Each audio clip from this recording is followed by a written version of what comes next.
there, it's Megan from Manifesting Me. Thanks for joining me. I write, talk about, and teach manifesting. I have a book available for sale on Amazon.com called The Pocket Guide to Manifesting. It is a quick, easy, fun read to get you manifesting more of the good stuff in life and less of the bad. So I encourage you to check that out if you've not already grabbed a copy. It's available in electronic as well as paperback format, and I've linked to that in the description box of the video. I'm talking faster than my mouth can keep up. And if you are interested in how to book a one-on-one appointment with me, I've linked to that in the description box of the video as well. Okay, I was having a really interesting epiphany a few days ago, and it was around our own inner wisdom, our own divine power, and this digital age that we live in. And something struck me, and it felt true for me, and I wonder if it resonates with any of you who might be watching this. And perhaps it's not a popular thing to say, but I've often wondered how the digital world we live in with so many devices and so much distraction plays into this evolutionary period that we're in. So I have a lot of theories about it, but the other day it just dawned on me. I'm a big proponent and believe that we are so wise and so powerful, and that we are part of the divine, and anything that we want to create, we are capable of creating. We are light, and more light. We're stepping into a much lighter age than we've been in. So we're coming out of heavy, dense, darker times and stepping into an age where people and experiences are much more heart-centric, and also where people are regaining and reclaiming their power. Instead of giving away power to other people, organizations, what have you, the human collective is waking up again and remembering, hey, I am power. I am divinity. I am capable of incredible things. I am capable of living an abundant, joyous, healthy, positive life filled with light. Oh my goodness, if everybody in the world stepped into that place, imagine the kind of planet we would be living on. Imagine the transformation that would take place. But what's going on instead? We are so distracted. Certainly in the United States, the US culture and other technologically advanced cultures, super distracted. We're distracted because we're on our devices and so many things are coming at us all at once that our monkey mind is on overload. Our adrenal glands are on overload. It's nonstop.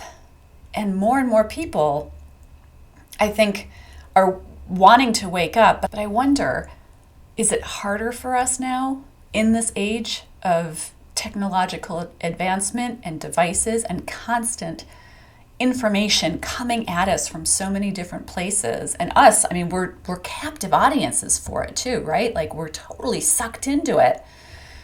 Is it harder for us to get in touch with our divinity, with our power, to touch the spark within us that is all-knowing? I think yes, certainly for me.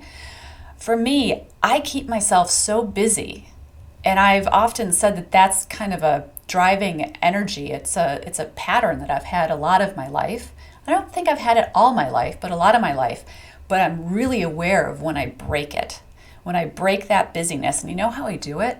And I think that's maybe why I had the thoughts that I had recently about devices and the current state of technology that we're living in, keeping us separate from touching our divinity.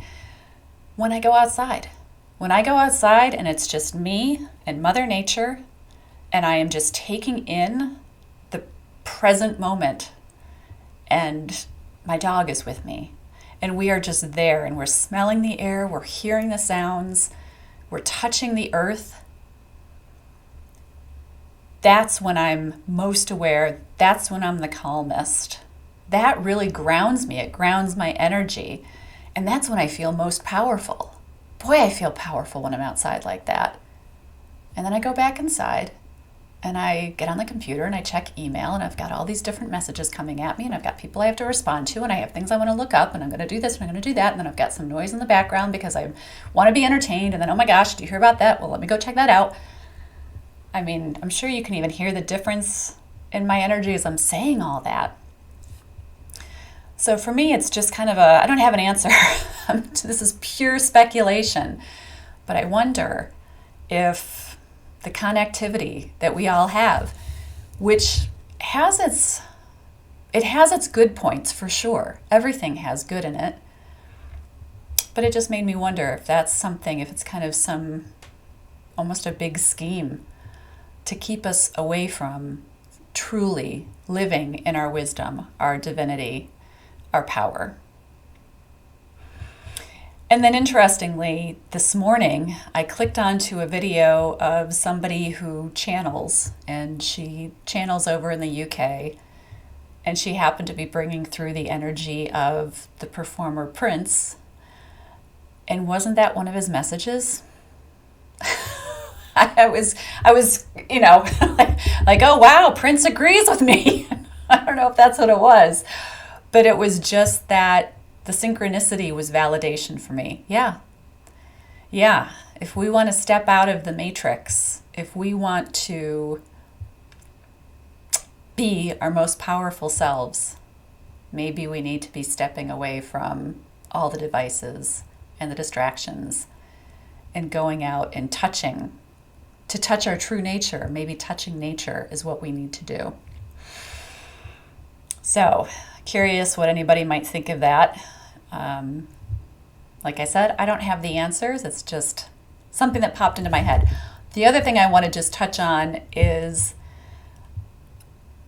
watching how we phrase things, common ways of talking about things, and how those might be damaging to us or limiting. That might be a better way to look at it.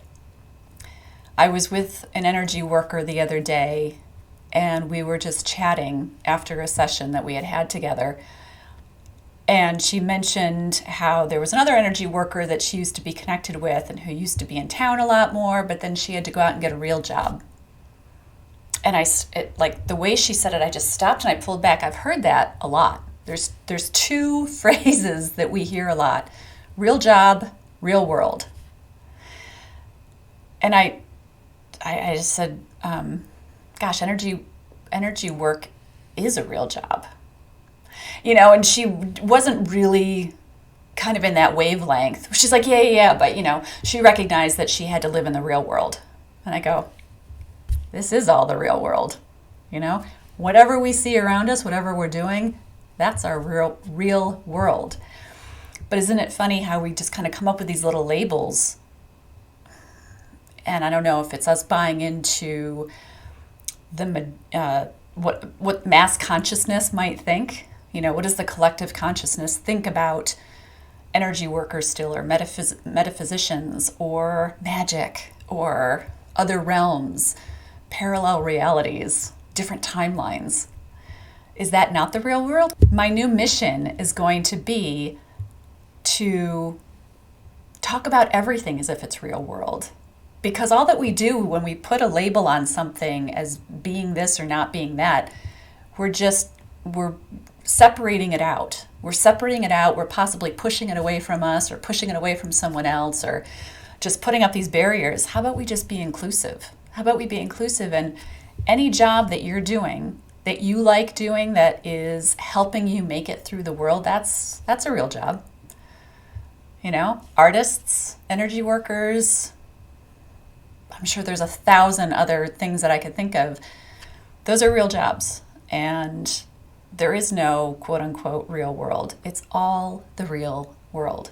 Whatever you're doing in it, whatever you're seeing, whatever you're experiencing, whatever you want to see, whatever you want to experience. Can we convince ourselves that it's all real? Or, as some folks in other belief systems used to say, is it all dream?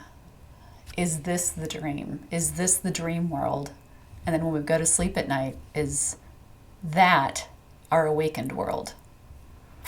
Who knows? So anyway, next time you hear somebody talking about that they have to get a real job or live in the real world, maybe help them to see that there are greater possibilities and that we live in an infinite universe and everything is possible. Thanks for joining me, and until next time, I wish all of you happy manifesting.